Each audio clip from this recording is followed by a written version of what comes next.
Hello बच्चों, very very good morning to all of you. तो कैसे हैं आप लोग? बहुत अच्छे। हम तो ऐसा ही उम्मीद करते हैं कि आप लोग बहुत अच्छे होंगे, क्योंकि हम भी अच्छे ही होते हैं आप लोग के दुआओं से। ठीक है, अच्छा रहेंगे तब तो पढ़ा पाएंगे। चलिए, तो आज आपके बीच फिर से टारगेट पॉलिटेक्निक में बहुत ही ज़बरदस्त और बहुत बिंदास, नो डाउट, कहीं से बताने की आवश्यकता नहीं है, बिल्कुल गर्दा उड़ा देना है इस बार लेक्चर में। तो आज आपके बीच जो लेक्चर लाया गया है वो आपका लाया गया है किसका? तो केमिस्ट्री का बहुत ही खूबसूरत सा लेक्चर जो आपके बीच रिप्रेजेंट करने जा रहे हैं हम। तो आप इस लेक्चर को देखिए, एक से एक शुरुआत से ही आपको बम्बार्डिंग करने वाले बहुत बेहतरीन क्वेश्चन आएंगे। और इस क्वेश्चन में बेसिक क्वेश्चंस, बहुत ज़्यादा क्वेश्चंस लिया गया है। वैसे क्वेश्चंस को बेसिक क्वेश्चंस कहा जाता है जिसमें थ्योरी का कॉन्सेप्ट बहुत ज़्यादा होता है। वैसे क्वेश्चंस बेसिक होते हैं, एक बेसिक टर्म से बहुत सारे थ्योरेटिकल कॉन्सेप्ट को निकाला जा सकता है। तो चलिए, आज का ये लेक्चर बहुत ही खूबसूरत होने वाला है, इसको स्टार्ट करते हैं। आपके बीच क्या है हमारा आज का प्रोग्रामिंग, उस प्रोग्रामिंग के अनुकूल आपके बीच ये लेक्चर जो प्रारंभ होने जा रहा है, बहुत ही खूबसूरत सा लेक्चर है। तो शुरू से लास्ट तक बने रहेंगे तो आपको बहुत मज़ा आएगा। नो डाउट आप इस लेक्चर को शुरू से लास्ट तक देखिए। मैं आपको विश्वास दिलाता हूँ कि अभी तक जैसे जैसे मैं आपको अगले लेक्चर की ओर बढ़ रहा हूँ, एक से एक नए नए अजूबे अजूबे कॉन्सेप्ट, तब जो आपके बीच आपके पॉलिटेक्निक में पूछा जाता है, वही सब कॉन्सेप्ट को एक एक करके ढूंढ ढूंढ के ला रहे हैं। अजब गजब तरीका से आपको समझाने की कोशिश करते हैं, एक एक कॉन्सेप्ट को बहुत बारीकी से और बहुत मेहनत करके ढूंढ ढूंढ के, और तब इस कॉन्सेप्ट को एक एक चीज़ जो उसका होना चाहिए सबको पारदर्शिक आपके सामने, बिल्कुल आपको विदाउट लेप्रोस्कोपिक सर्जरी यानी ओपन सर्जरी की तरह चीर फाड़ के सब दिखा देते हैं। तो चलिए स्टार्ट करते हैं। लेकिन एक चीज़ याद रखिएगा, अगर सब्सक्राइब लाइक शेयर नहीं किए होंगे तो सब्सक्रिप्शन तो बेटा पहले करो, कमेंट करके हमको बताओ। मैं बार बार कहता हूं, बच्चे जितने भी कमेंट करते हैं, एक बच्चा का कमेंट था पिछले लेक्चर में, हमने सॉल्व कर दिया। आपका भी कुछ कमेंट होगा, कुछ प्रॉब्लम होगा, कुछ बच्चे का ये भी था। ऐसा हमें बच्चा बताया था कि सर 240 में भी डालिए, तो घबराइए नहीं, आपको उसमें भी लेक्चर आपको अपलोड होगा और उसी में आप देख पाएंगे, कहीं से कोई दिक्कत नहीं है। तो चलिए स्टार्ट करते हैं आज का हमारा लेक्चर। लेकिन इसको ये याद रखेगा, इसको याद रखेगा, हो गया होगा तो अच्छी बात है। चलिए आगे बढ़ते हैं। हमारा पहला क्वेश्चन है, कहता है शुद्ध जल की मोलरता यानी मोलर कंसंट्रेशन होता है। प्योर वाटर का मोलर कंसंट्रेशन बेटा पूछ रहा है। प्योर वाटर का मोलर कंसंट्रेशन यानी प्योर वाटर का मोलरता क्या होता है, वही आपको पूछा जा रहा है। मोलैरिटी आपको पूछा जा रहा है किसका? मोलैरिटी आपको पूछा जा रहा है किसका? Molarity of pure water. ध्यान से देखिएगा, बहुत ही अच्छा क्वेश्चन है, बहुत ज़बरदस्त क्वेश्चन है। यानी आपका शुद्ध जल का मोलरता क्या होगा, या मोलर कंसंट्रेशन, बात वही है। शुद्ध जल का जो है, शुद्ध जल का मोलरता पूछ रहा है, जल का मोलरता पूछ रहा है। हमारे पास कुछ भी नहीं दिया हुआ है, कुछ भी नहीं दिया हुआ है। शुद्ध जल का मोलरता आपको पूछा गया है, हमारे पास कुछ भी नहीं दिया है। अब इस शुद्ध जल का मोलरता हम निकालेंगे कैसे, उसके लिए तो आपको कुछ न कुछ दिमाग लगाना होगा, लगाना ही पड़ेगा बेटा। चलो लगाते हैं, सब आदमी मिल के लगाते हैं, एकता में बहुत बल होता है। तो चलिए मिल के हम क्या करते हैं, लगाते हैं, क्या लगाते हैं। तो चलिए, आपको पता होगा या नहीं भी पता होगा तो मैं आपको बताता हूँ कि नॉर्मल डेंसिटी जो वाटर का होता है, नॉर्मल डेंसिटी जो वाटर का होगा, normal density of pure water, density of pure water, शुद्ध वाटर का जो pure water, normal density of pure water जो आपका होगा वह क्या होता है? डेंसिटी बराबर मास बटा वॉल्यूम, यानी 1 ग्राम पर ml, या फिर इसी को हम लिख सकते हैं 1 kg पर लीटर, ये होता है नॉर्मल डेंसिटी जो वाटर का होता है। यानी शुद्ध वाटर का जो आपका शुद्ध जल होगा, शुद्ध जल का सामान्य घनत्व जो होगा वो आपको क्या होगा, वो हमने लिख दिया। सामान्य घनत्व जो होगा वो मैं आपके सामने लिख चुका हूँ। घनत्व जो होगा वो आपको क्या होगा, तो 1 ग्राम पर ml या 1 kg पर लीटर होता है। अब हमको इसका निकालना क्या है, मोलर कंसंट्रेशन निकालना है। तो लेट अस एज्यूम, नाउ आगे बढ़ते हैं। चलिए आपके सामने हम रिप्रेजेंट करते हैं। Let us assume, let us assume 100 ml pure water. कितना ml हम एज्यूम कर लेते हैं, कितना 100 ml प्योर वाटर आपको एज्यूम कर लेते हैं। Let us assume 100 ml pure water. ठीक है, हमने क्या किया 100 ml आपको क्या एज्यूम कर लिए हैं, शुद्ध जल आपका एज्यूम कर लिया गया। माना कि क्या 100 ml आपका शुद्ध जल है, क्या है, शुद्ध जल है। हम ऐसा मान लिए हैं, मानने की चीज़ था, कुछ तो था नहीं मेरे पास, ये एक चीज़ दिखाई दे रहा था, तो मान लिए कि आपका शुद्ध जल जो दिया गया है वो 100 ml दिया गया है, जैसा कि हम आपको माने हैं। तो शुद्ध जल आपका 100 ml दिया गया होता है according to normal density of water. जो प्योर वाटर का नॉर्मल डेंसिटी होता है 1 ग्राम पर ml, उसके हिसाब से आपको वेट निकल जाएगा वाटर का। वेट क्या हो जाएगा वाटर का, वाटर का जो वेट हो जाएगा, वेट आपका किसका हो जाएगा वाटर का, वो कितना हो जाएगा, तो 1 ग्राम आपका नॉर्मल डेंसिटी क्या होता है 1 ग्राम पर ml हो जाता है। इट मीन्स 1 ml में 1 ग्राम, 1 ml में कितना ग्राम, तो 1 ग्राम पर ml का मतलब ये हुआ कि 1 ml में कितना, तो 1 ग्राम होगा नहीं, तो 100 ml अगर लेंगे तो उसमें जो वाटर का अमाउंट हो जाएगा वो कितना हो जाएगा, वेट में 100 ग्राम हो जाएगा। तो वेट आपको कितना हो गया, 100 ग्राम हो गया। ठीक है, आपको वेट भी पता चल गया और वॉल्यूम भी पता चल गया। मोलरिटी का फार्मूला क्या होता है, m बराबर number of moles of solute, यानी क्या विलय का संख्या और बटा क्या, विलय का संख्या और बटा क्या, वॉल्यूम ऑफ सॉल्यूशन। विलियन का वॉल्यूम किस में, लीटर में। ये आपका क्या होता है, मोलरिटी होता है।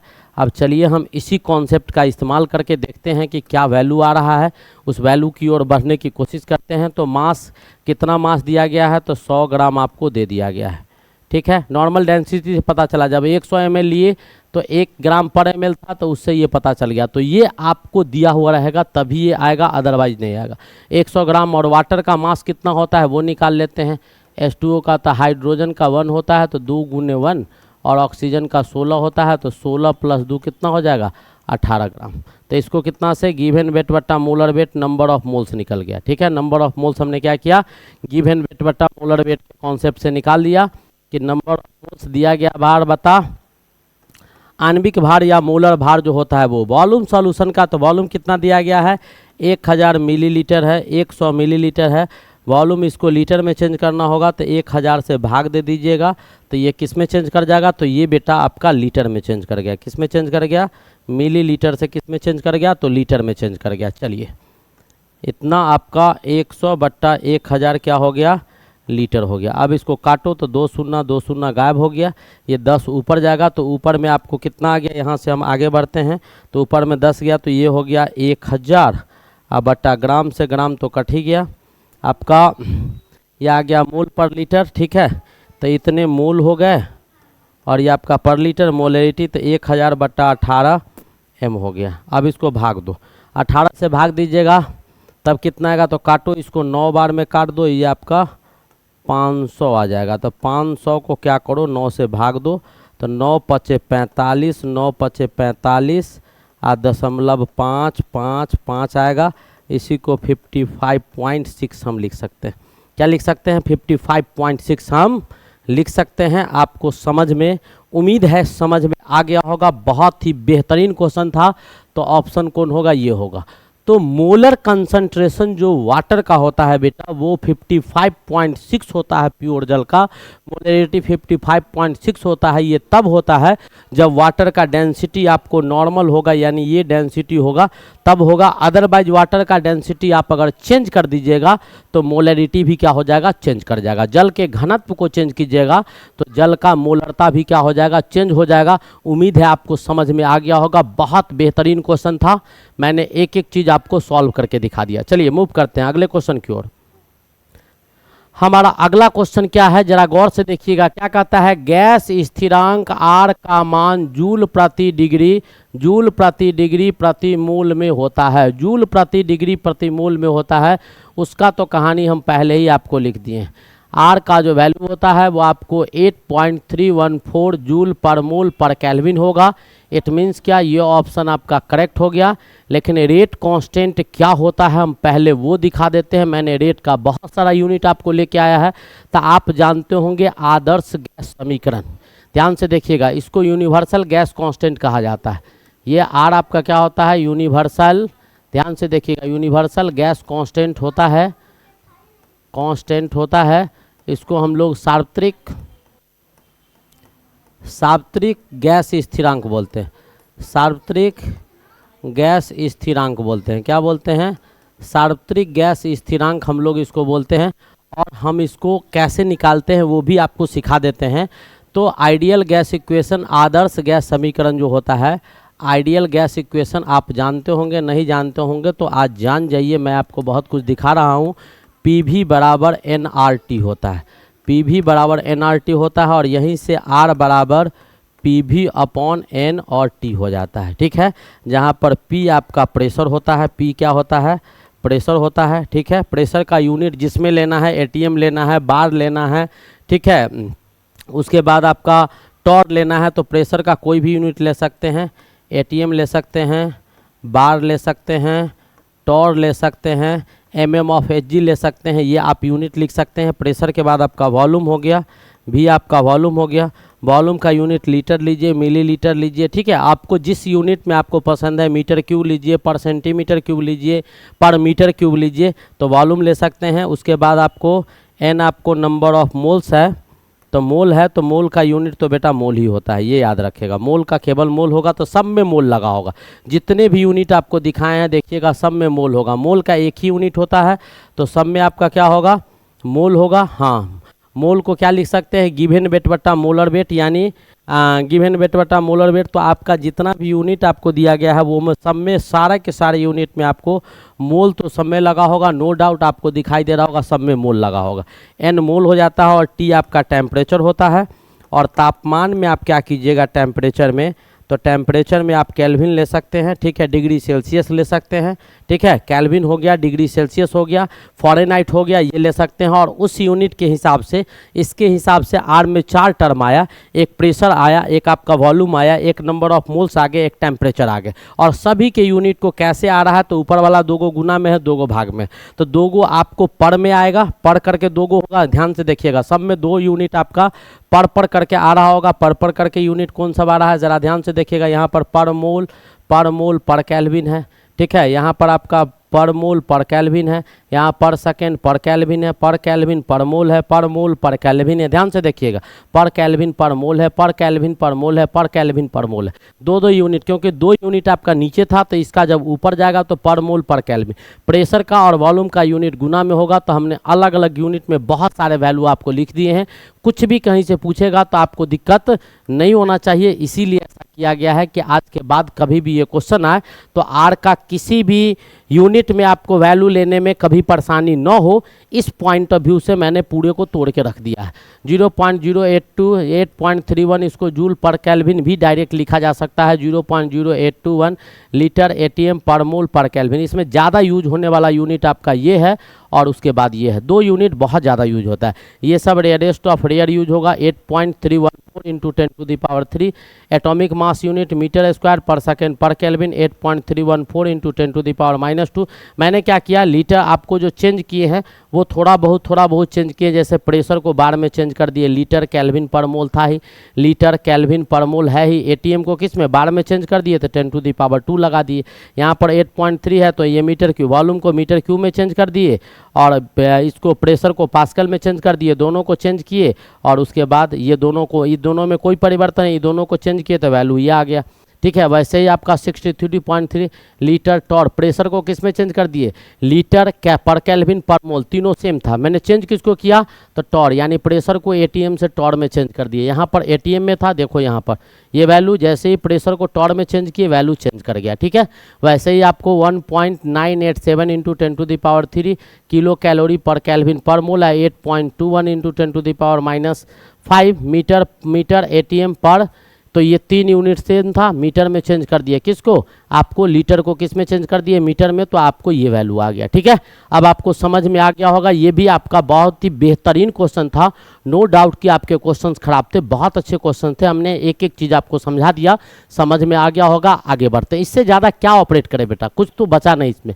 चलिए अगला क्वेश्चन हमारे पास जो है, क्या कहता है क्वेश्चन देखिएगा। कहता है कि परमाणु के नाभिक में एक न्यूट्रॉन बढ़ जाने से, तो बेटा परमाणु के नाभिक में पाया क्या जाता है? आपको ये एटम है, एटम का ये न्यूक्लियस है। न्यूक्लियस में क्या पाया जाता है? तो न्यूक्लियस में बेटा दो चीज़ पाया जाता है, एक आपके प्रोटॉन्स पाए जाते हैं P+, और दूसरा आपका न्यूट्रॉन पाया जाता है। दो ही चीज़ इसमें पाया जाता है। तो प्रोटॉन जो पाया जाएगा, तो प्रोटॉन का जो भार होता है, प्रोटॉन का मास, वो आपका मास जो प्रोटॉन का होगा वो क्या हो जाएगा? तो 1.672 इंटू 10 टू दी पावर -24 ग्राम या फिर -27 kg। और मास जो आपका न्यूट्रॉन का होगा वो आपको कितना होता है? 1.675 इंटू 10 टू दी पावर -24 ग्राम। लगभग मास जो होगा आपका प्रोटॉन का वो आपको लगभग बराबर हो जाता है मास किसके? न्यूट्रॉन के मास से। लेकिन आप अगर एक्चुअल में देखिएगा तो मास जो प्रोटॉन का होगा वो आपको स्लाइटली छोटा हो जाएगा, किससे? मास ऑफ न्यूट्रॉन से। और एक चीज़ हम जानते हैं कि आपका किसी भी एटम का जो मास होता है in comparison with mass of proton और मास ऑफ न्यूट्रॉन, प्रोटॉन का मास और न्यूट्रॉन के मास के कंपैरिजन में जो इलेक्ट्रॉन का मास होता है, तो वो इलेक्ट्रॉन का मास जो होगा वो 9.1 इंटू 10 टू दी पावर कितना? -28 ग्राम। तो मास ऑफ प्रोटॉन और न्यूट्रॉन के कंपैरिजन में इलेक्ट्रॉन का मास बहुत कम होता है, इसलिए इलेक्ट्रॉन के मास को हम लोग छोड़ देते हैं। और किसी भी एटम का जब मास निकालते हैं तो उसमें प्रोटॉन और न्यूट्रॉन का मास लिया जाता है। तो किसी भी एटम का मास कौन बताएगा? तो किसी भी एटम का मास बताने के लिए जवाबदेह जो होता है, मैंने इससे पहले एटॉमिक स्ट्रक्चर में आप लोग को खोल के पढ़ाया है, किसी भी एटम का जो मास होगा उसके लिए रिस्पॉन्सिबल कौन होता है? तो उसके लिए जवाबदेह आपका उसका न्यूक्लियस होता है। तो एटम का मास उसके न्यूक्लियस से डिसाइड किया जाता है। यानी आपका प्रोटॉन और न्यूट्रॉन जो होता है एटम में, वह मास को बताता है। ये दोनों किसको बताता है? तो ये दोनों मास को बताता है। किसको बताता है? मास को बताता है। तो अगर इन दोनों में परिवर्तन होगा, ठीक है, मास ऑफ यानी नंबर ऑफ इलेक्ट्रॉन और प्रोटॉन और न्यूट्रॉन के संख्या में अगर परिवर्तन होगा तो मास में परिवर्तन हो जाएगा, ठीक है। और इलेक्ट्रॉन जो होता है वो इलेक्ट्रॉन किसको रिप्रेजेंट करता है? तो एटम में इलेक्ट्रॉन लिख सकते हैं क्या? एटम में, परमाणु में इलेक्ट्रॉन वॉल्यूम को बताता है। किसको बताता है? वॉल्यूम को बताता है, ठीक है। ज़्यादा इलेक्ट्रॉन होंगे, ऑर्बिट ज़्यादा होगा, तो ये किसको बताएगा? तो वॉल्यूम को। तो इलेक्ट्रॉन की संख्या अगर बढ़ेगी इसका मतलब उसका वॉल्यूम बढ़ जाएगा, एटम का जो आयतन होगा, जो जगह छेकेगा वो बढ़ जाएगा। और इलेक्ट्रॉन और प्रोटॉन और न्यूट्रॉन का संख्या अगर किसी एटम में बढ़ता है, किसी भी एटम के अंदर प्रोटॉन और न्यूट्रॉन का संख्या बढ़ता है, इट मीन्स कि एटम का मास प्रभावित होगा। तो आपके पास क्वेश्चन दिया हुआ था, मैंने सारे कॉन्सेप्ट को तोड़ दिया। कहता है कि नाभिक में 1 न्यूट्रॉन बढ़ जाएगा, तो बेटा जैसे ही 1 न्यूट्रॉन बढ़ेगा वैसे ही एटम 1 न्यूट्रॉन बढ़ेगा तो उसका मास इतना से बढ़ जाएगा, तो एटम का मास प्रभावित हो जाएगा। इसलिए कहा जाता है कि किसी भी वस्तु का according to centre of mass, centre of physics के सेंटर ऑफ मास के कॉन्सेप्ट से हम कह सकते हैं कि किसी भी वस्तु का जो मास होता है उसके केंद्र में पाया जाता है। और किसी भी वस्तु के केंद्र में क्या पाया जाता है? तो ऐसा रदरफोर्ड ने एज्यूम किया था कि किसी भी एटम के, परमाणु के या वस्तु के केंद्र में आपको न्यूक्लियस पाया जाता है। एग्जैक्ट पोजीशन नहीं जानते हैं, आज तक नहीं जानते हैं, लेकिन रदरफोर्ड ने ऐसा माना था, तो हम लोग भी ऐसा ही मान के चलते हैं। तो वहीं पर आपका टोटल का टोटल मास पाया जाता है। तो मास पाया जाता है किसके कारण? न्यूक्लियस के कारण। न्यूक्लियस में क्या पाया जाता है? तो न्यूक्लियस में प्रोटॉन, न्यूट्रॉन और प्रोटॉन पाए जाते हैं। तो प्रोटॉन और न्यूट्रॉन मास को कंट्रोल करता है, मास के विषय में बताता है। और इलेक्ट्रॉन किसी भी एटम या वस्तु के क्या? आपको वॉल्यूम, आयतन के विषय में बताता है। तो न्यूट्रॉन का संख्या जब बढ़ेगा तो मास उसका क्या हो जाएगा? बढ़ जाएगा। परमाणु की रासायनिक प्रकृति बदल जाएगी? नहीं। नाभिक में धन आवेश बढ़ जाएगा? नहीं। परमाणु क्रमांक क्या कहता है? परमाणु का परमाणु क्रमांक बढ़ जाएगा? नहीं। एटॉमिक नंबर कैसे बढ़ जाएगा? एटॉमिक क्या कहता है? परमाणु का परमाणु भार क्या हो जाएगा? एटॉमिक मास उसका क्या हो जाएगा? बढ़ जाएगा। एटम का मास, नंबर ऑफ प्रोटॉन्स या नंबर ऑफ न्यूट्रॉन्स, तो हम यहाँ पर लिख सकते हैं, ऑलरेडी अच्छे तरह से लिख सकते हैं कि अगर नंबर ऑफ प्रोटॉन्स के संख्या को बढ़ा देते हैं तो मास जो होगा किसका? एटम का, परमाणु का मास क्या हो जाएगा? बढ़ जाएगा। परमाणु का मास बढ़ जाएगा। नंबर ऑफ प्रोटॉन्स का संख्या आप अगर घटा देते हैं तो परमाणु का जो मास होगा यानी मास ऑफ एटम, एटम का मास घट जाएगा। हम ऐसे भी लिख सकते हैं, नंबर जो होगा किसका? तो हम अगर नंबर किसका बढ़ा देते हैं? न्यूट्रॉन का। यहाँ पर वही पूछ रहा था, न्यूट्रॉन का नंबर हम बढ़ाएंगे तो मास जो होगा एटम का, वो एटम का मास क्या हो जाएगा? बढ़ जाएगा। और न्यूट्रॉन का संख्या अगर हम घटा देते हैं तो आपका मास जो होगा एटम का वो क्या हो जाएगा, तो घट जाएगा। ठीक है, वॉल्यूम में कोई प्रभाव नहीं पड़ेंगे, लेकिन नंबर ऑफ इलेक्ट्रॉन्स अगर बढ़ा दीजिएगा, इलेक्ट्रॉन का संख्या अगर आप बढ़ाते हैं, ठीक है, तो वॉल्यूम आपका क्या हो जाएगा, बढ़ जाएगा। इलेक्ट्रॉन का संख्या बढ़ाइएगा तो वॉल्यूम बढ़ जाएगा, और नंबर ऑफ इलेक्ट्रॉन का संख्या आप घटा दीजिएगा तो वॉल्यूम क्या हो जाएगा, घट जाएगा। किसका, एटम का। किसका, एटम का। एटम का वॉल्यूम और एटम का वॉल्यूम दोनों में। ठीक है, इलेक्ट्रॉन घटाने बढ़ाने पर एटम का वॉल्यूम प्रभावित होता है, आयतन प्रभावित होते हैं। ठीक है, वो कितना जगह को छेकता है, इलेक्ट्रॉन का संख्या कम होगा तो कम जगह को छेकेगा, इलेक्ट्रॉन का संख्या ज़्यादा होगा तो ज़्यादा जगह को छेकेगा, क्योंकि उसका वॉल्यूम बढ़ जाता है। और नंबर ऑफ प्रोटॉन्स और न्यूट्रॉन्स को बढ़ाते घटाते हैं तो एटम के मास में परिवर्तन होता है। Is it clear, very clear, exactly clear, 100% clear. चलिए टोटल क्लियर कर दिए कि क्या सब होता है। आगे बढ़े, नेक्स्ट क्वेश्चन की ओर मूव किया जाए। चलिए हमारा अगला क्वेश्चन क्या कहता है उसकी ओर चलते हैं। मेरा नेक्स्ट क्वेश्चन क्या कहता है, कहता है क्वेश्चन हमारे पास है, क्या कहता है कि निम्न में से कौन से पदार्थ में विद्युत संयोजी बंधन इलेक्ट्रोवैलेंट बॉन्ड पाए जाते हैं। इलेक्ट्रोवैलेंट बॉन्ड किसको कहा जाता है बेटा, वो समझो। इलेक्ट्रोवैलेंट बॉन्ड यानी electric plus covalent bond. Electrovalent bond यानी एक ऐसा बॉन्ड जिसमें इलेक्ट्रिकल चार्ज का शेयरिंग से बॉन्डिंग होता है। इलेक्ट्रिकल चार्ज के शेयरिंग से बॉन्डिंग होंगे, यानी sharing of electrical charge to form bond. Sharing of electrical charge to form bond यानी क्या, शेयरिंग ऑफ इलेक्ट्रिकल चार्ज। कौन सा चार्ज, ध्यान से देखिएगा, अभी हम समझाते हैं। Sharing of electrical charge to form bond, electrical charge to form bond. ठीक है, बंधन बनाने के लिए विद्युत आवेश का क्या होगा, शेयरिंग होगा। विद्युत आवेश जो होंगे वो आपको शेयर किए जाएंगे, संयोजित किए जाएंगे। ठीक है, बंधन निर्माण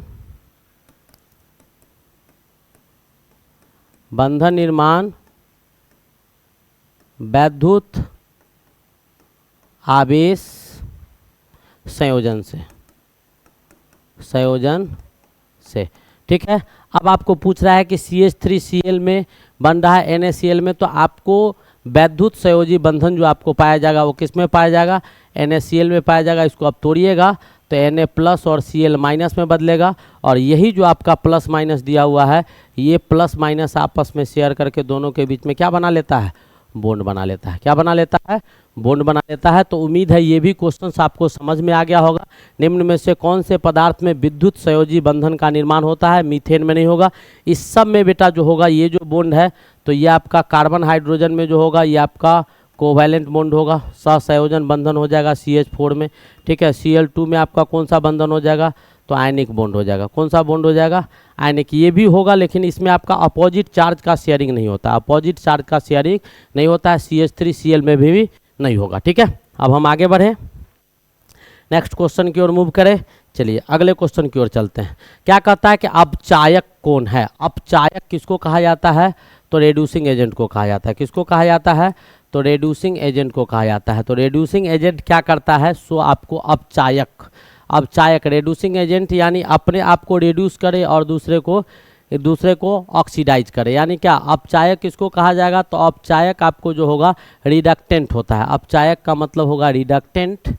रिडक्टेंट क्या होगा, जो अपने आप को रिड्यूस करे और दूसरे को ऑक्सीडाइज करवाए। ठीक है, रिडक्टेंट क्या होगा वो ज़रा ध्यान से देखिएगा। Reductant that reduce itself and oxidize other। दूसरे को क्या करेगा, जो अपने आप को अपचयनित करेगा और दूसरे को ऑक्सीकृत करेगा।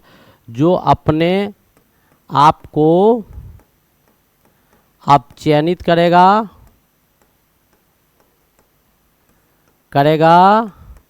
और दूसरे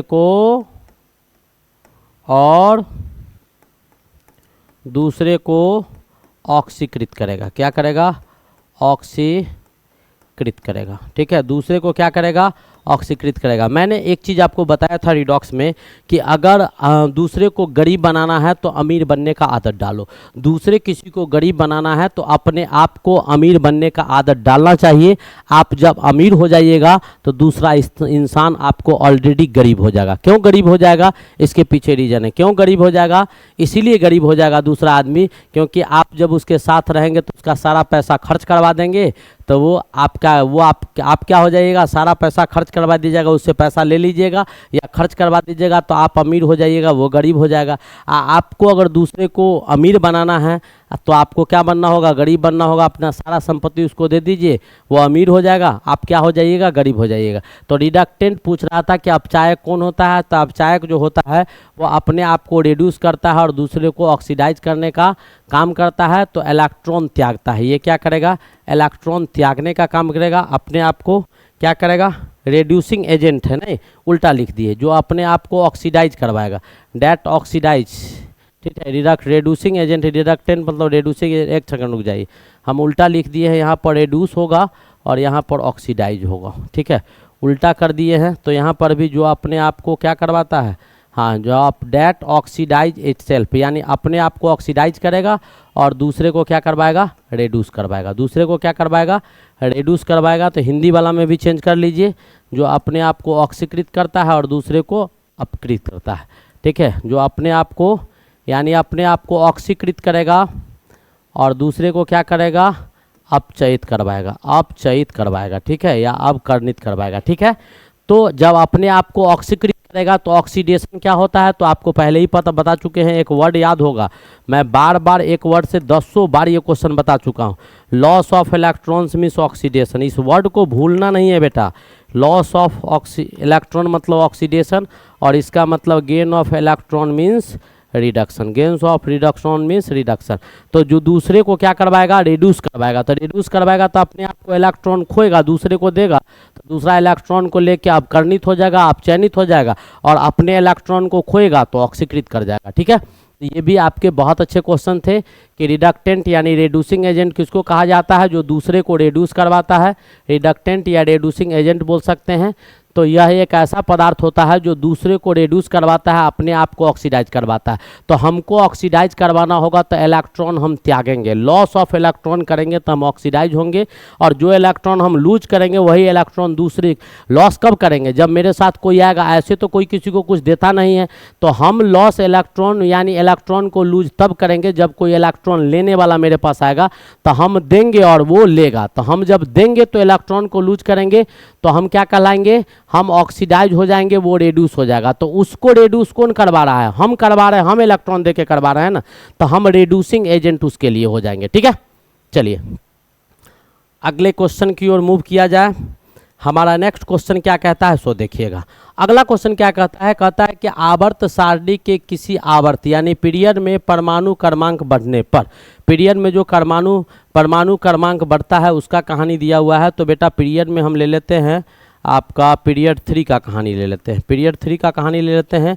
तो हाइड्रोजन, लिथियम, सोडियम हो गया, सोडियम का 11 होता है एटॉमिक नंबर, सोडियम के बाद आपका मैग्नीशियम हो गया, मैग्नीशियम 12 होता है, मैग्नीशियम के बाद एल्युमिनियम हो गया, एल्युमिनियम 13 होता है, एल्युमिनियम के बाद आपका सिलिकॉन हो गया 14 होता है, सिलिकॉन के बाद आपका क्या होगा, सिलिकॉन, एल्युमिनियम, सिलिकॉन के बाद फॉस्फोरस 15 होता है, ठीक है, फॉस्फोरस के बाद सल्फर हो गया 16 होता है, क्लोरीन आपका 17 होता है और आर्गन आपका 18 होता है, ठीक है।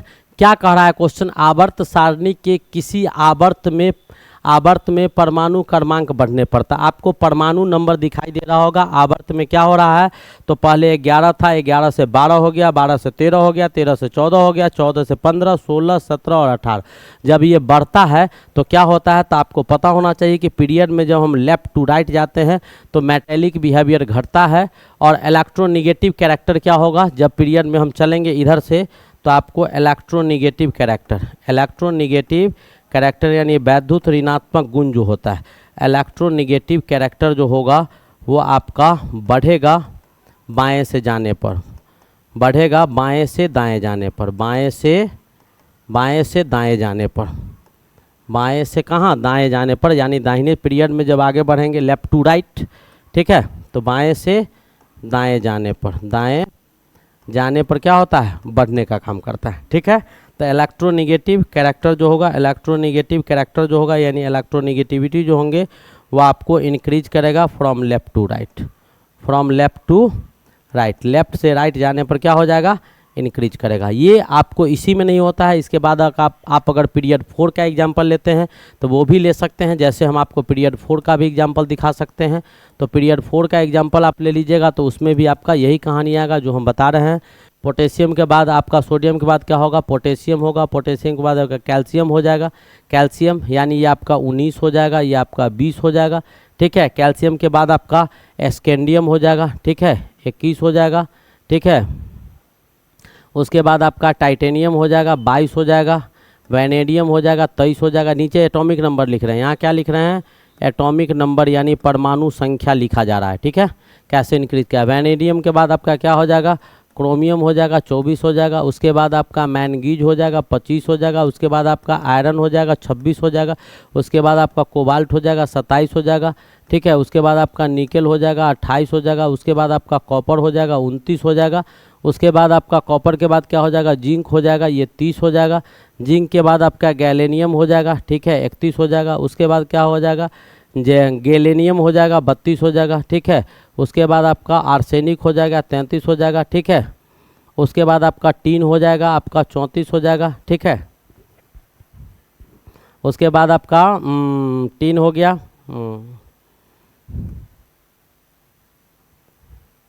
उसके बाद आपका ब्रोमीन हो जाएगा, 35 हो जाएगा। उसके बाद आपका क्रिप्टन हो जाएगा, 36 हो जाएगा, ठीक है।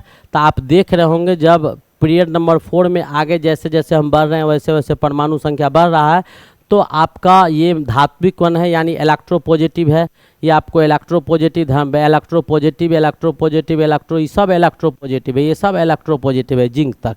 ये भी आपका मेटलॉइड्स में चला आता है, गा के ये दोनों आपका उपधातु में आ जाएगा। और इधर जो चलिएगा तो ये सब इलेक्ट्रोनिगेटिव है, ये सब क्या है आपके इलेक्ट्रोनिगेटिव है। ये क्या है तो आपके वैद्युत इलेक्ट्रोनिगेटिव एलिमेंट है, ठीक है।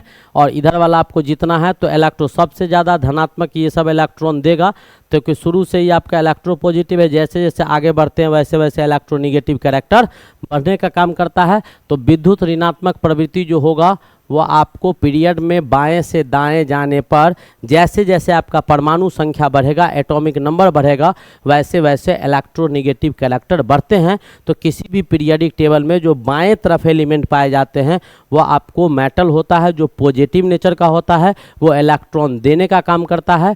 बीच वाला आपका रिएक्टिव, उसमें भी बहुत सारे मेटल्स होते हैं। कुछ बीच में आपको पी ब्लॉक में ही 7 गो मेटेलॉइड्स होता है जो उपधातु होता है, जिसमें धात्विक गुण भी पाए जाते हैं और अधात्विक गुण भी पाए जाते हैं। मेटल के भी कैरेक्टर पाए जाते हैं और नॉन मेटल के भी कैरेक्टर पाए जाते हैं। और आपको पी ब्लॉक में लास्ट में जब देखिएगा तो सारे के सारे इलेक्ट्रोनिगेटिव एलिमेंट होते हैं जो आपको गैसियस फॉर्म में पाया जाता है, गैस की अवस्था में पाया जाता है। यहाँ तक समझ में आ गया होगा। बहुत ही बेहतरीन और बहुत अच्छा क्वेश्चन था। नेक्स्ट क्वेश्चन की ओर मूव करते हैं। हमारा अगला क्वेश्चन क्या कहता है उसको जरा ध्यान से देखिए। क्या कहता है, ताप बढ़ने पर सभी पदार्थों की विलयता बढ़ेगा या घटेगा। तापमान जब बढ़ाइएगा बेटा तो तापमान बढ़ाने पर तो सॉल्युबिलिटी बढ़ता है, नो डाउट कि नहीं बढ़ता है।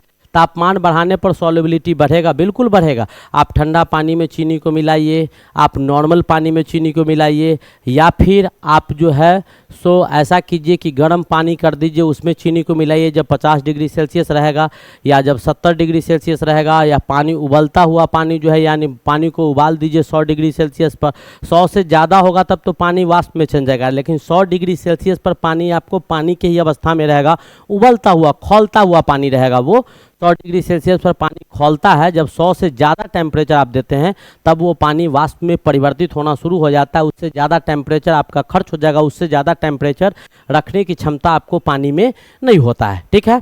तो आप जब दीजिएगा तो टेम्परेचर बढ़ाने पर जनरली आपको पदार्थ का विलयता तो सबसे ज़्यादा किस में, तो उबलता हुआ पानी में चीनी पहले मिल जाएगा, उसके बाद 70 डिग्री सेल्सियस वाला में चीनी मिलेगा, उसके बाद 50 डिग्री वाला में मिलेगा, तब सामान्य ताप वाला में मिलेगा, और सबसे लास्ट में जो ठंडा पानी होगा उसमें मिलेगा। ये तो चीनी का कहानी। अगर हम बालू को मिलाएं तो ऐसा नहीं है कि सारे के सारे सब्सटेंस ऐसे नहीं होते हैं जो टेम्परेचर बढ़ाने पर उसका सॉल्युबिलिटी बढ़े, ठीक है। जनरली टेम्परेचर बढ़ाने पर सॉल्युबिलिटी बढ़ता है। मैक्सिमम सब्सटेंस ऐसे होते हैं, बहुत सारे पदार्थ ऐसे होते हैं जिसमें तापमान को बढ़ाइएगा तो विलयता बढ़ेगा, लेकिन सब केस में बढ़ेगा ये कोई ज़रूरी नहीं है। तो कुछ पदार्थ के लिए तापमान बढ़ाने पर विलयता बढ़ता भी है और कुछ पदार्थ के लिए तापमान बढ़ाने पर विलयता घटता भी है। तो आप ऐसे आप आंसर लिख सकते हैं, कुछ पदार्थ की बढ़ती है और कुछ पदार्थ की घटती है, ठीक है। Is it clear? समझ में आ गया होगा। आगे बढ़ते हैं, आगे देखते हैं हमारा अगला क्वेश्चन क्या है। ध्यान से पढ़िए इस क्वेश्चन को। हमारा अगला क्वेश्चन क्या है, ध्यान से देखिएगा।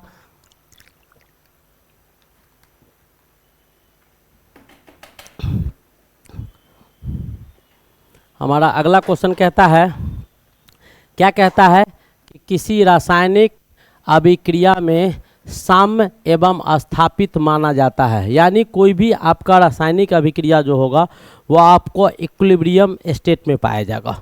इक्विलिब्रियम स्टेट में तब पाया जाएगा साम्य, यानी कहता है कि साम्य और स्थापित माना जाता है, स्टेबलाइज माना जाता है। ठीक है, इक्विलिब्रियम स्टेट में आपका स्टेबलाइज तब माना जाएगा कोई भी चीज़ आपको जब रेट ऑफ रिएक्टेंट जो होगा, यानी rate of forward reaction is equals to rate of backward reaction. Rate of forward reaction is equals to rate of backward reaction. Rate of backward reaction, ठीक है, बैकवर्ड रिएक्शन। अब आपको इसको हम समझाते हैं तो आपको समझ में आएगा कैसे। देखिएगा, आगे बढ़ने की जो आगे यानी किसी भी अभिक्रिया के आगे बढ़ने का जो दर होगा वो पीछे आने के दर के अगर बराबर हो जाता है तब उसको हम बोल सकते हैं कि ये साम्य अवस्था में या स्थापित माना जाता है। जैसे मान लीजिए आप किसी से पैसा का लेन देन करते हैं, आप जिस समय में वो पैसा मांगता है आप दे देते हैं, जो टाइम वो बता देता है उस टाइम में अगर वापस कर देता है, दिस इज कॉल्ड, ये आपका कंडीशन बहुत बेहतर चलेगा। तो जैसे मान लो कि साम्य अवस्था का अगर हम एग्जाम्पल दे दें कि हाइड्रोजन को अगर वाटर ऑक्सीजन के साथ हम रिएक्शन करवाते हैं तो मेरा H2O बन जाता है। क्या बन जाता है? H2O बन जाता है। तब H2O बन जाएगा तो जैसे आप अगर चाहे कि हाइड्रोजन से ऑक्सीजन बना के हम H2O में कन्वर्ट कर लिए, आपकी अगर इच्छा होगी कि हम ऑक्सीजन को किस में बदल दें तो ऑक्सीजन को फिर यानी वाटर को फिर से इसमें चेंज कर ले, तो आसानी से आप अगर चाहे इसी कंडीशन में कि हाइड्रोजन ऑक्सीजन मिलके वाटर बन जाए और वाटर फिर से टूटकर हाइड्रोजन ऑक्सीजन में आ जाए, दिस स्टेट इज कॉल्ड, इसी स्टेट को क्या कहा जाता है? इक्विलिब्रियम। इक्विलिब्रियम यानी साम्य अवस्था जो होता है, इक्विलिब्रियम एंड स्टेबलाइज स्टेट कहा जाता है। स्टेबलाइज मतलब स्थिर या फिर आपका स्थापित होता है। ठीक है, तो ये ही आपका क्या कहलाता है? साम्य तथा स्थापित कहलाता है। साम्य तथा क्या कहलाएगा?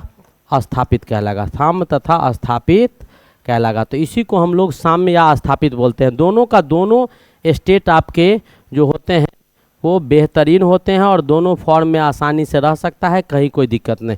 तो हाइड्रोजन को ऑक्सीजन से मिला के वाटर बना दो या वाटर को तोड़कर हाइड्रोजन और ऑक्सीजन में ले आओ, कहीं से कोई दिक्कत नहीं होता है। तो ये रिवर्सेबल कंडीशन जो है वो किसको शो करता है? तो किसी रासायनिक अभिक्रिया में साम्य तब स्थापित होता है। साम्य क्या कहता है कि तब स्थापित होता है जब आपको क्या किया जाएगा? तो रेट ऑफ फॉरवर्ड रिएक्शन जो होगा वो बैकवर्ड रिएक्शन के बराबर होगा। यानी आपका अग्रिम अभिक्रिया प्रतीक अभिक्रिया के वेग समान होंगे, दोनों का वेग, यानी फॉरवर्ड रिएक्शन जो होगा बैकवर्ड रिएक्शन दोनों क्या हो जाएगा? बराबर हो जाएगा। रेट ऑफ फॉरवर्ड रिएक्शन बराबर रेट ऑफ बैकवर्ड रिएक्शन। आगे की ओर जो अभिक्रिया होगा वही गति से, यानी आपका rate of forward reaction is equals to rate of backward reaction. जो सीधा अभिक्रिया का दर होगा वही उल्टा अभिक्रिया के दर के बराबर अगर हो जाता है, सीधे अभिक्रिया का दर अगर उल्टे अभिक्रिया के दर के बराबर हो जाते हैं तो वही आपका साम्य अवस्था कहलाता है। क्या कहलाता है? इक्विलिब्रियम स्टेट कहलाता है। रेट ऑफ फॉरवर्ड रिएक्शन बराबर रेट ऑफ बैकवर्ड रिएक्शन। चलिए नेक्स्ट क्वेश्चन की ओर मूव करते हैं।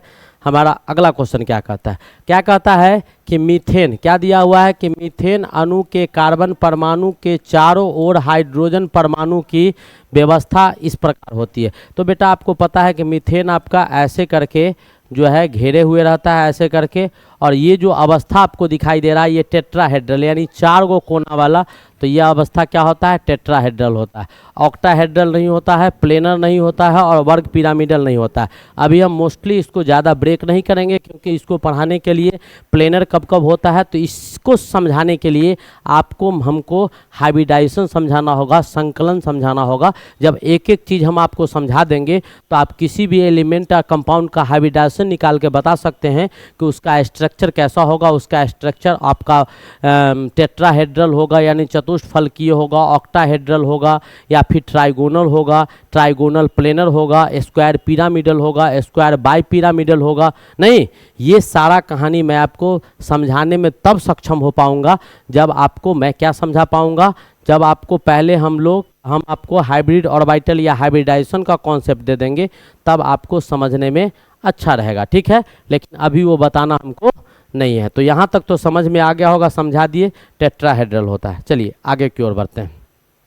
हमारा अगला क्या कहता है कि किसी अयस्क पर ताप के प्रभाव से होने वाले भौतिक परिवर्तन को कहते हैं। अयस्क के ताप से प्रभाव यानी अयस्क पर ताप के प्रभाव से होने वाले जो भौतिक परिवर्तन होगा उसको कहा जाएगा। आपके पास 4 ऑप्शन दिया हुआ है। 4 ऑप्शन में आप देखिए कि अयस्क में ताप के प्रभाव से क्या सब होने वाला है। फटाफट देखिए, हम एक एक करके आपको समझाने की कोशिश करते हैं। आपको अगर समझ में आ गया तो बहुत अच्छी बात है, न समझ में आया तो उससे भी अच्छी बात है। अगर समझ में आ गया तो बहुत अच्छी बात है, ना समझ में आया तो उससे भी अच्छी बात है, क्योंकि आप हमसे जुड़े हुए हैं। आज हो, कल हो, परसों हो, समझा के ही दम लेंगे। और आज कल परसों क्या, अभी का अभी आपको समझा देंगे। चलिए फटाफट। पहला दिया हुआ है कैल्सिनेशन, दूसरा दिया हुआ है रोस्टिंग,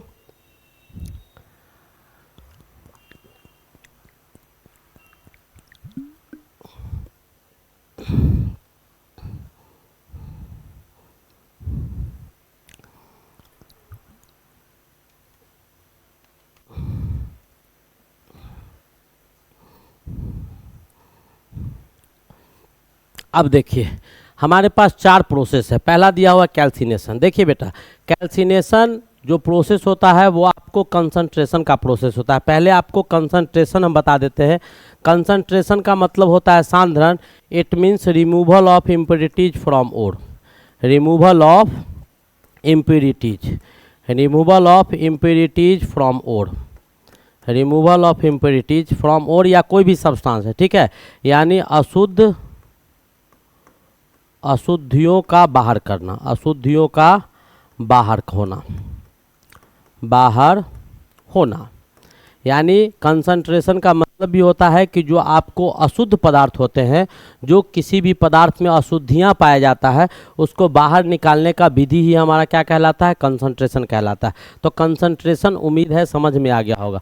यही कंसंट्रेशन का 3 प्रोसेस आपको दिया गया है, जिसमें पहला प्रोसेस आपको कैल्सिनेशन है। कैल्सिनेशन कैसा प्रोसेस है, तो कंसंट्रेट करने का प्रोसेस है। इससे जनरली क्या करते हैं हम लोग, कार्बोनेट, ठीक है, कार्बोनेट और जिसमें CO3 लगा हो, क्या लगा हो, CO3 लगा हो। ध्यान से समझिएगा, CO3 लगा हो, कार्बोनेट और या ऑक्साइड और। कार्बोनेट और ऑक्साइड और को क्या करते हैं, कंसंट्रेट करते हैं। क्या करते हैं, इसको कंसंट्रेट किया जाता है। कार्बोनेट और ऑक्साइड और को क्या किया जाता है, कंसंट्रेट किया जाता है। तो कार्बोनेट और ऑक्साइड और को कंसंट्रेट करने के लिए हम एक प्रोसेस का इस्तेमाल करते हैं। उस कंसंट्रेशन प्रोसेस का नाम क्या होता है, कैल्सिनेशन होता है। कैल्सिनेशन लिखा हुआ है, इसका नाम होता है कैल्सिनेशन, जिसको निस्तापन विधि कहा जाता है। क्या कहा जाता है, निस्तापन विधि कहा जाता है। अब चर्चा करते हैं आपके बीच में कि इस कैल्सिनेशन प्रोसेस में होता क्या है।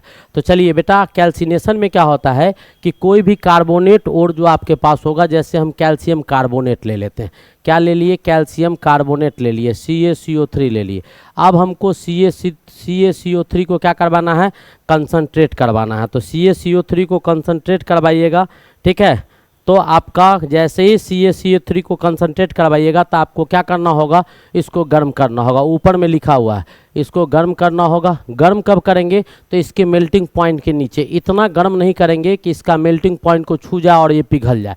ठीक है, इसको क्या किया जाता है, गर्म किया जाता है। इसको क्या किया जाता है, गर्म किया जाता है। किस में, तो हवा के उपस्थिति में। हवा के उपस्थिति में इसको गर्म करेंगे below melting point, below melting point, यानी इसके मेल्टिंग पॉइंट के नीचे हम लोग क्या करते हैं, गर्म करते हैं। इसको क्या करते हैं, इसके मेल्टिंग पॉइंट के नीचे गर्म करते हैं। ठीक है, क्या करते हैं, गर्म करते हैं in absence of air, in absence of air. ठीक है, below melting point in absence of air, इसी में समझा देते हैं, एब्सेंस ऑफ एयर यानी हवा के अनुपस्थिति में।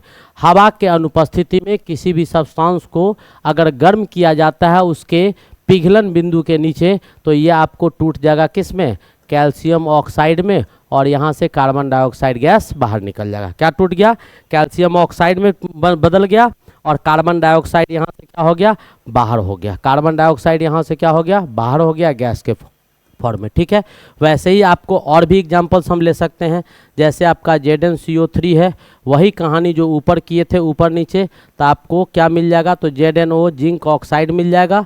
ठीक है, और यहाँ से भी CO2 गैस क्या हो जाएगा, बाहर निकल जाएगा। CO2 गैस आपको क्या हो जाएंगे, बाहर निकल जाएंगे। CO2 गैस क्या हो जाएगा, बाहर निकल जाएगा। वैसे ही आपका और भी ले सकते हैं एग्जांपल, जैसे कॉपर कार्बोनेट, कॉपर डाइऑक्साइड आपको है, कॉपर कार्बोनेट CuCO3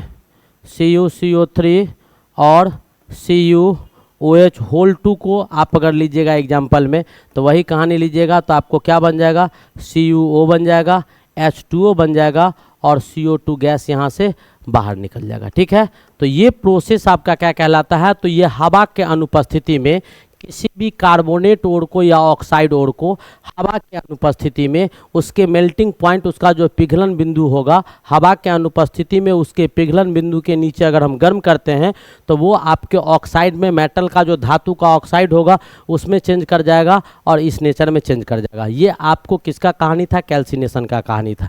अब हम दूसरा पॉइंट आपको बताते हैं, रोस्टिंग का कहानी। किसका कहानी, रोस्टिंग का कहानी। तो रोस्टिंग आपको मुख्य रूप से किस में काम करता है, तो सल्फाइड ओर में काम करता है। किस में काम करता है, तो ये आपका सल्फाइड ओर में काम करता है। किस में काम करता है, तो ये आपका सल्फाइड ओर में काम करता है। तो रोस्टिंग क्या होता है, तो रोस्टिंग से मुख्य रूप से कंसंट्रेट करते हैं किस प्रकार के ओर को, तो सल्फाइड ओर को, जिसमें एस लगा होता है। क्या लगा होता है, एस लगा होता है। जिसमें क्या लगा होता है, सल्फाइड का मतलब ही एस होता है। हम अभी एग्जाम्पल देके भी आपको समझा देंगे।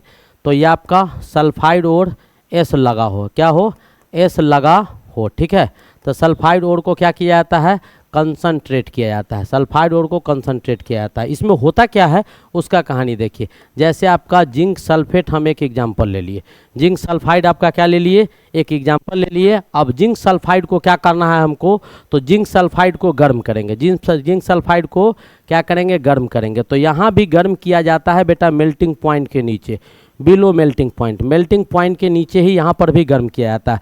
और वहाँ हवा के अनुपस्थिति में करवाया गया था और इसमें हवा के उपस्थिति में करवाते हैं। तो यहाँ पर भी मेटल का ऑक्साइड मिलता है ZnO, और यहाँ से सल्फर डाइऑक्साइड गैस बाहर निकलता है। कौन सा गैस बाहर निकलता है, सल्फर डाइऑक्साइड गैस बाहर निकलता है। जबकि ऊपर वाला में कौन सा, तो अब इसको बैलेंस कर लीजिए। जिंक एक है, सल्फर एक है, ऑक्सीजन 2 1 3 है, और यहाँ 2 है।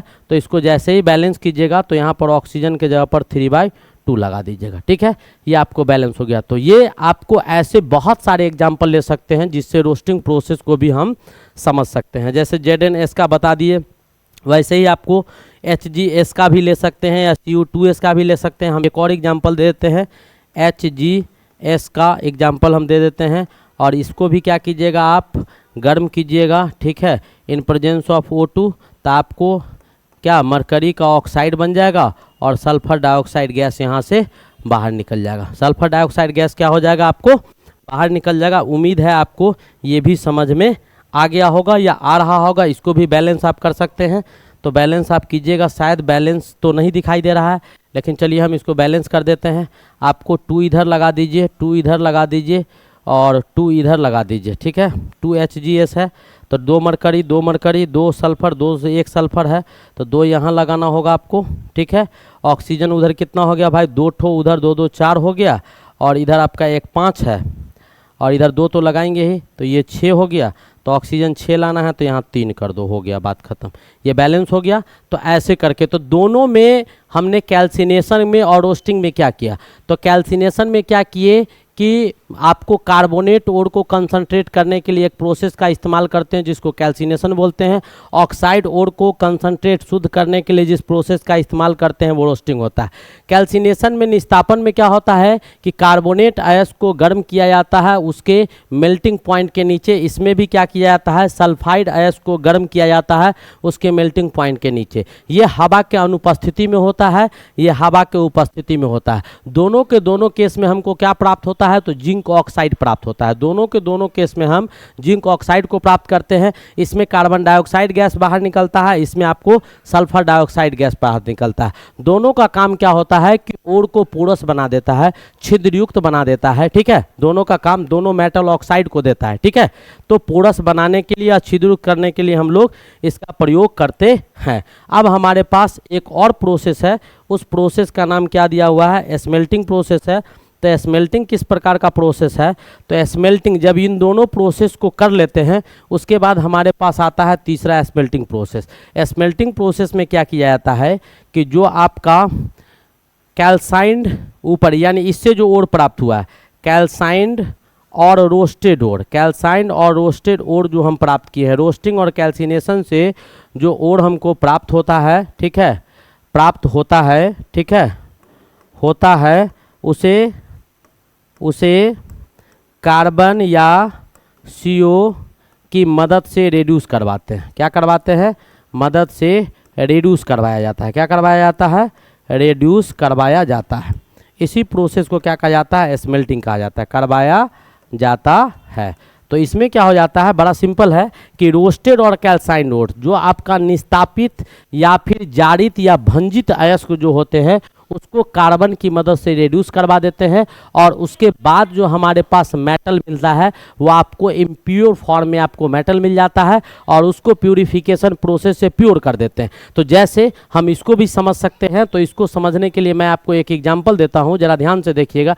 जैसे ऊपर से इससे भी जिंक पर ऑक्साइड प्राप्त किए, उससे भी, तो हम क्या करेंगे कि जिंक ऑक्साइड का रिएक्शन कार्बन के साथ करवा देंगे तो कार्बन रिडक्शन होगा, और यहाँ से जिंक आपको इम्प्योर फॉर्म में, किस फॉर्म में, अशुद्ध रूप में बाहर निकल जाएगा, और आपको बचेगा क्या, तो कार्बन मोनोऑक्साइड गैस यहाँ से बाहर निकल जाएगा। तो this process is called smelting. तो मैंने चारों प्रोसेस को क्या किया, एक एक करके आपके सामने डिफाइन करके रख दिया। उम्मीद है आपको समझ में आ गया होगा। इसका भी इस्तेमाल कर सकते हैं, और नहीं तो इसके लिए हम ऐसे करके एक प्रोसेस और इस्तेमाल करते हैं, CO2 का भी इस्तेमाल करते हैं।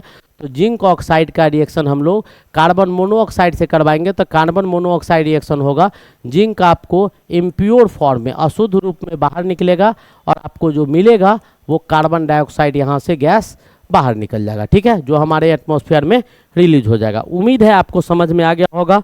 ये भी बहुत अच्छा प्रोसेस था, नो डाउट कि आपका अच्छा प्रोसेस नहीं था, ठीक है, आ गया समझ में। तो ये आपके 4 प्रोसेस थे। अब क्वेश्चन पर चलते हैं। किसी अयस्क पर ताप के प्रभाव से होने वाले भौतिक परिवर्तन को कहते हैं। ताप के प्रभाव से जो भौतिक परिवर्तन होगा उसी को क्या कहा जाएगा, निस्तापन कहा जाएगा, ठीक है।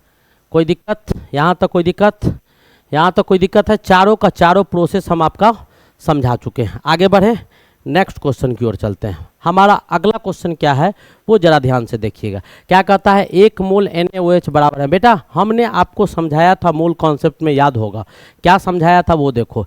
1 दर्जन केला जो होता है, 1 दर्जन जो केला होता है वो कितना के बराबर होता है, शायद आपको याद होगा कि आपको हम बताए थे कि 12 पीस के बराबर होता है, और नहीं भी बताए थे तो आप जानते होंगे, ठीक है।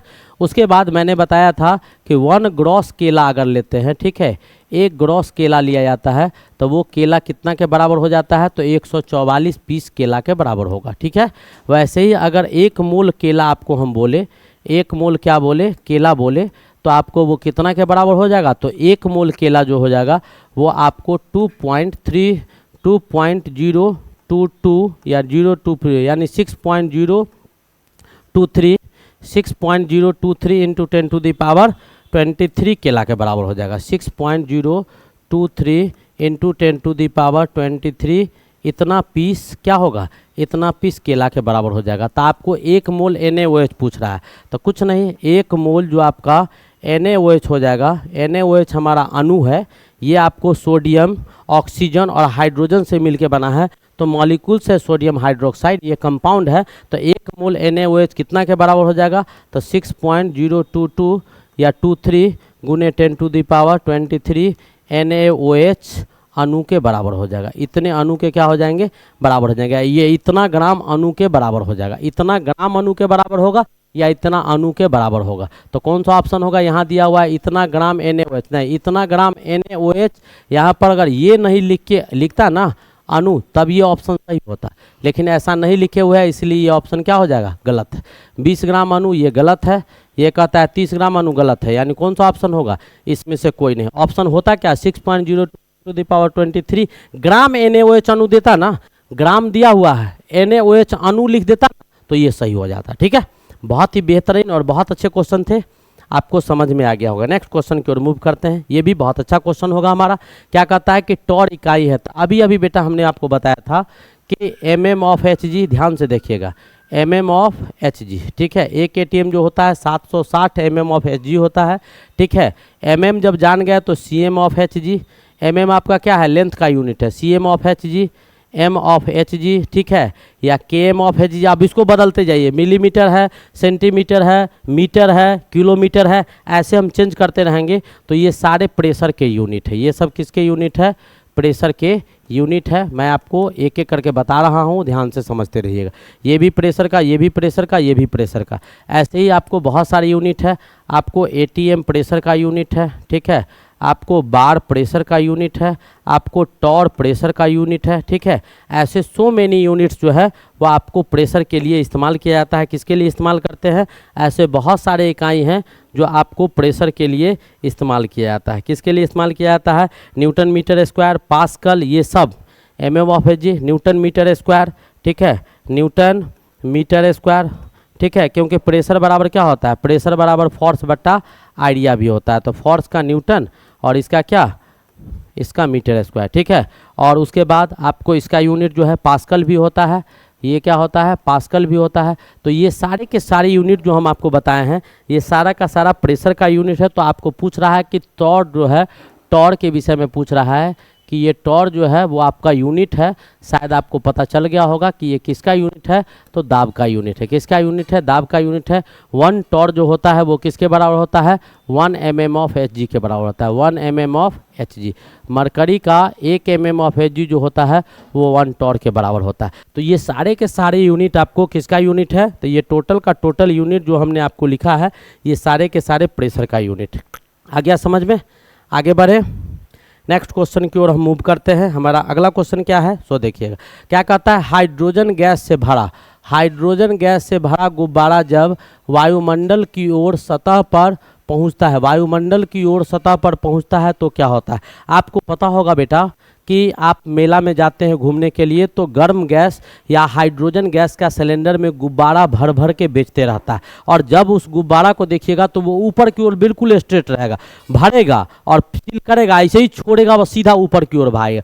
क्यों भागता है, क्योंकि वो गैस हमारे एटमॉस्फेयर में जो गैसेज उपस्थित होते हैं उस गैस के कंपेरिजन में हल्का होता है, उसका डेंसिटी कम होता है, इसलिए वो ऊपर भागता है। जैसे पानी पर कोई भी चीज़ क्यों नहीं डूबता है, क्योंकि पानी की डेंसिटी से कम वाले चीज़, आपका शरीर का डेंसिटी पानी के डेंसिटी से कम हो जाएगा। पानी का नॉर्मल डेंसिटी का हम पहला क्वेश्चन आपको करवाए हैं, 1 ग्राम पर ml या 1 kg पर लीटर। आपके शरीर का डेंसिटी अगर 1 ग्राम पर ml या 1 kg पर लीटर से कम हो जाएगा, यानी आपके शरीर का 1 kg हिस्सा 1 लीटर से कम जगह को छेकना शुरू कर देगा, तो आप भी पानी पर तैरिएगा, आप भी पानी पर तैरिएगा, आप नहीं डूबिएगा। ठीक है, तो वैसे ही जो हमारा एटमॉस्फेयर, जो हमारे अर्थ के एटमॉस्फेयर हैं, उसका जो एयर है, उसकी जो डेंसिटी होती है, उसकी जो घनत्व होती है, उसके घनत्व के कंपैरिजन में, उसके घनत्व के कंपैरिजन में उसमें जो आपका हवा डाला जाता है वो आपको हल्का होता है, इसीलिए ऊपर भाग जाता है। इसलिए क्या करता है, ऊपर भाग जाता है। ये आपको समझ में आ रहा होगा। जैसे ही वो आपको ऊपर भागेगा तो ऊपर भाग जाता है। अब कहता है कि जब वो अर्थ के एटमॉस्फेयर में बहुत ऊपर चला जाता है तो उस बैलून के साथ क्या होता होगा, तो वो बैलून आपको ब्लास्ट कर जाता है। कैसे ब्लास्ट कर जाता है हम आपको बताते हैं। हमने आपको गैस का नियम बताया था, Charles law, Boyle's law, Gay-Lussac's law और एवोगाड्रोज लॉ। ये चारों का दिया गया नियम आपको गैस में बताए थे कि एक बार प्रेशर कांस्टेंट होता है, एक बार टेम्परेचर कांस्टेंट होता है, एक बार वॉल्यूम कांस्टेंट होता है। एक बार टेम्परेचर प्रेशर दोनों को कांस्टेंट करते हैं, एक बार प्रेशर टेम्परेचर को करते हैं, किसी समय में सबको कर लेते हैं। तो क्या सब होता है, तो बॉयल्स ने नियम बताया था, बॉयल्स बताया था कि वॉल्यूम इन्वर्सली प्रोपोर्शनल प्रेशर के होता है।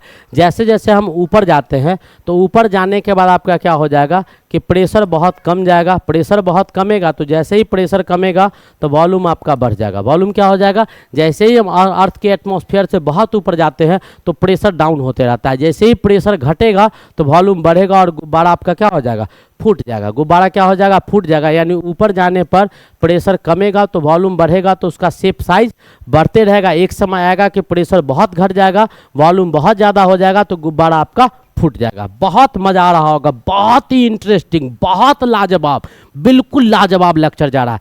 लास्ट तक बने रहिए, बहुत अच्छे अच्छे क्वेश्चन लास्ट में भी लाए हैं। अब कहता है किसी परमाणु में धनावेशित कणों की संख्या बराबर होती है। तो ये बताने की आवश्यकता नहीं है बेटा कि नंबर ऑफ एटॉमिक नंबर जो होता है, एटॉमिक नंबर जो होता है किसी भी परमाणु का, परमाणु संख्या जो होता है वो आपको किसके बराबर होता है, तो नंबर ऑफ प्रोटॉन्स के बराबर होते हैं। नंबर ऑफ प्रोटॉन्स के बराबर होते हैं, यानी परमाणु संख्या आपको प्रोटॉन के संख्या के बराबर होता है। तो कहता है धनावेशित कण यानी प्रोटॉन किसके बराबर होता, तो एटॉमिक नंबर के बराबर होगा, परमाणु संख्या के बराबर होगा। किसके बराबर होगा, तो परमाणु संख्या के बराबर हो जाएगा। बेसिक और बहुत सिंपल क्वेश्चन, लेकिन कंफ्यूजिंग क्वेश्चन था। अगला क्वेश्चन देखिए क्या कहता है कि परमाणु के किस कोष में इलेक्ट्रॉन की महत्तम यानी सबसे अधिक संख्या किस कोष में होगा जब इलेक्ट्रॉन का संख्या 32 दिया हुआ है।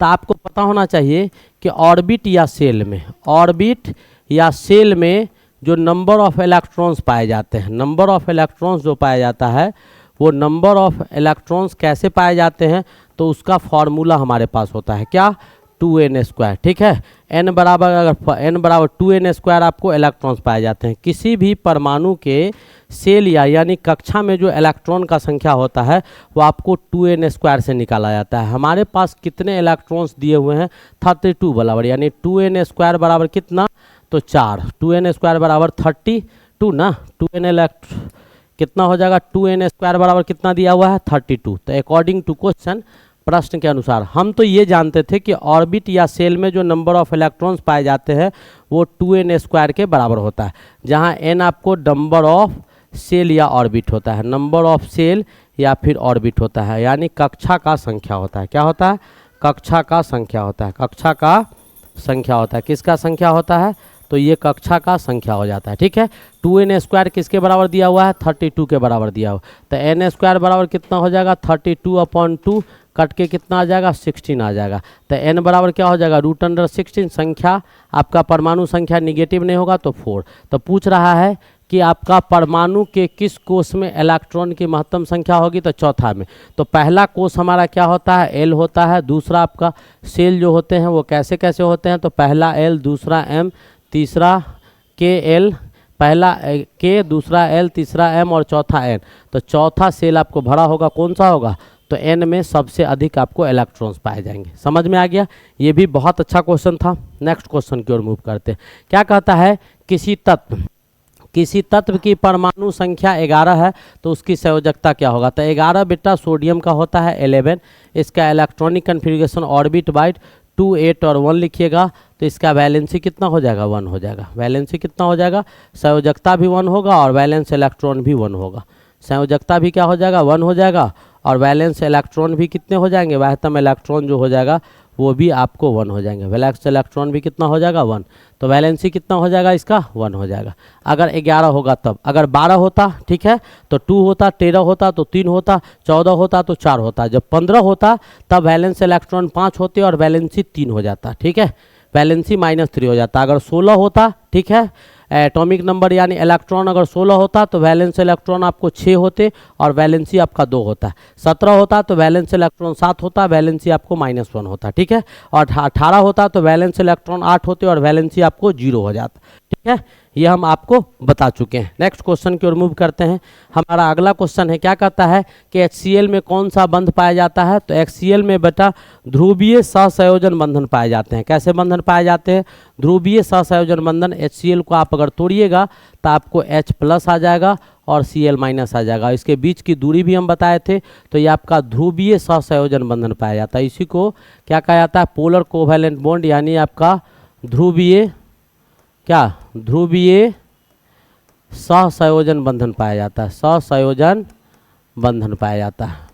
ध्रुवीय सहसंयोजन बंधन, ध्रुव मतलब चार्ज, आवेशित सहसंयोजन बंधन यानी इसका प्लस इसका माइनस मिलके बनता है, तो HCl में आपका ध्रुवीय सहसंयोजन बंधन पाया जाता है। अब आपके पास नेक्स्ट क्वेश्चन क्या है, कहता है कि जिंक सल्फेट के घोल के विद्युत विक्षेपण में क्या होता है। तो जिंक सल्फेट के घोल के विद्युत विक्षेपण जब करवाइएगा तो आपको इसमें क्या हो जाएगा, जिंक टूट जाएगा Zn2 प्लस में और SO4 माइनस में। तो यहाँ पर जिंक क्या हो गया, तो जिंक आपका टूटा किस में, Zn2 प्लस में, और 2 इलेक्ट्रॉन यहाँ से लूज कर दिया, और आपका SO4 जो है, SO4 जिंक के बाद SO4 माइनस जो है वो आपको यहाँ से 2 इलेक्ट्रॉन लेके किस में चेंज कर गया, SO4 जो है 2 इलेक्ट्रॉन लेके SO4 माइनस में चेंज कर गया, SO4 माइनस में चेंज कर गया, 2 इलेक्ट्रॉन लेके किस में चेंज कर गया, आपका SO4 माइनस में चेंज कर जाता है। तो ये रिएक्शंस आपके होते हैं। तो पूछ क्या रहा था कि जिंक प्राप्त होता है, इस जिंक का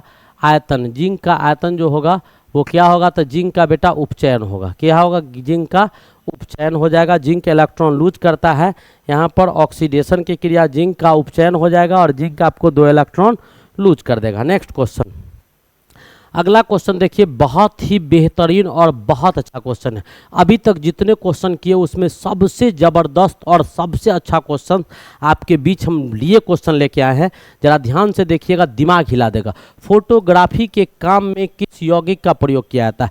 बेटा फोटोग्राफी के काम में क्लोरीन का, फ्लोरीन का, ब्रोमीन का भी इस्तेमाल किया जाता है। क्लोरीन, फ्लोरीन और ब्रोमीन, ये 3 चीज़ आपको इस्तेमाल किया जाता है। फ्लोरीन, क्लोरीन और bromine, fluorine, chlorine, bromine, iodine, यानी आपको इसका भी इस्तेमाल किया जाता है। तो AgCl का इस्तेमाल किया जाता है, AgCl का इस्तेमाल किया जाता है, AgBr का इस्तेमाल किया जाता है और AgI का इस्तेमाल किया जाता है। ये तीनों का इस्तेमाल आपको किया जाता है। ध्यान से देखिएगा इसका इस्तेमाल कैसे कैसे होता है। तो आयोडीन का भी इस्तेमाल होता है। तो आपसे पूछा जा रहा था तो हमने आयोडीन को टिक किया है। क्यों टिक किया है, जरा उसका कहानी आप देखिएगा। क्या कहता है कि AgCl और AgBr और AgI तो इस्तेमाल होता ही था, क्योंकि AgCl, AgBr और ये जो होता है वो लाइट सेंसिटिव होता है। जब प्रकाश पड़ता है ना, जब उस पर प्रकाश पड़ता है तो प्रकाश को एब्जॉर्ब कर लेता है, प्रकाश को एब्जॉर्ब कर लेता है। यहाँ पर इंडोथर्मिक रिएक्शन होते हैं। ऐसे रिएक्शन जो होते हैं वो इंडोथर्मिक होते हैं। क्या ऐसे रिएक्शंस इंडोथर्मिक होते हैं क्योंकि ये आपको प्रकाश को एब्जॉर्ब करता है। जब वो प्रकाश को एब्जॉर्ब करेगा, ठीक है, तो एब्जॉर्ब करेगा तो एनर्जी हमको देना पड़ता है। ऐसा रिएक्शंस करवाने के लिए हमको एनर्जी देना पड़ता है। तो वहाँ पर ले लेगा, एब्जॉर्ब करने के बाद इसका ब्लैकिश कलर का फॉर्म नहीं होता है, वाइट कलर का रहता है, और जहाँ जहाँ डार्क रहेगा तो वहाँ पर आपको डिप कर देगा। ऐसा देखिए क्या है, हम आपको बताते हैं 1839 में, 1829 में एक नए फोटोग्राफिक तकनीक जो है उसको खोजा गया था। 1829 ईस्वी में एक नया फोटोग्राफिक तकनीक जो है उसको ढूंढा गया और इसका नाम रखा गया डेगुडेटोटाइप। डेगुडेटाइप क्या रखा गया, डेगुडेटाइप। डेगुडेटाइप किसके नाम पर रखा गया, क्योंकि इस टेक्निक को खोजने वाले या इस टेक्निक का आविष्कार करने वाले जो वैज्ञानिक थे उसके नाम पर इसका ये नाम रखा गया। इन्वेंट किसके द्वारा किया गया, तो लुइस जैकिस मैंगे डेगुडे, लुइस जैकिस मैंगे डेगुडे। तो यही डेगुडे से डेगुडेटाइप रखा गया है नाम, ठीक है। इसमें क्या होता है कि consist of silver plated metal sheet. क्या कहता है, सिल्वर प्लेटेड यानी सिल्वर का बना हुआ प्लेट है, सिल्वर धातु का बना हुआ एक आपका मैग्नेटिक कहते हैं मेटल प्लेट होता है, एक धात्विक प्लेट होता है सिल्वर मेटल का बना हुआ। That was sensitized by iodine fumes, जिसको आयोडीन फ्यूज से यानी उसके ऊपर यानी सिल्वर का जो प्लेट होता है आपका सिल्वर प्लेटेड मेटल शीट जो होता है यानी सिल्वर से बना हुआ थाली और चदरा जो होता है उसके ऊपर क्या किया जाता है कि आयोडीन के फ्यूम्स जो होते हैं उसको लगा दिया जाता है। फ्यूम्स को लगा दिया जाता है to generate a photo generate करने के लिए, यानी आपको सिल्वर के प्लेट पर फोटो को जनरेट करने के लिए आयोडीन फ्यूम्स का इस्तेमाल किया जाता है। और वही आयोडीन फ्यूम्स आप जिस कैमरा से हम आपको जो कैमरा मैं जो पढ़ा रहा हूँ जिस कैमरा से रिकॉर्ड हो रहा है आप जो देख पा रहे हैं, तो जहाँ पर ये रिकॉर्डिंग लाइट की मदद से ये एब्जॉर्ब करके लेंस दे रहा है, तो लेंस जो दे रहा है तो वो सिल्वर मेटल का प्लेट बना हुआ है और उस सिल्वर मेटल प्लेट के ऊपर आयोडीन का क्या रहता है, फ्यूम्स चढ़ा दिया जाता है। और वही आयोडीन का फ्यूम्स क्या करता है कि जो चांदी का प्लेट शीट है, वो चांदी धातु का जो प्लेट शीट बनाया गया है उस प्लेट शीट पर फोटो को उतार देता है, फोटो को क्या करता है, उतार देता है। ठीक है। तो sensitive silver iodine on its surface, क्या कहता है कि फोटो सेंसिटिव सिल्वर आयोडीन उसके सतह पर होता है, जिससे फोटो आपको तैयार कर लिया जाता है। तो इस प्रकार आयोडीन का इस्तेमाल भी हम लोग इसमें करते हैं। तो बहुत ही बेहतरीन और बहुत अच्छा और बहुत खूबसूरत सा लेक्चर आपके बीच लास्ट कर गया। ये लेक्चर कैसा लगा आपको? बहुत इंपॉर्टेंट, बहुत ज़बरदस्त लेक्चर था, आपको समझ में आ गया होगा। हंसते खेलते पढ़ते मुस्कुराते रहिए। तब तक के लिए best of luck, thank you, wait for the next lecture.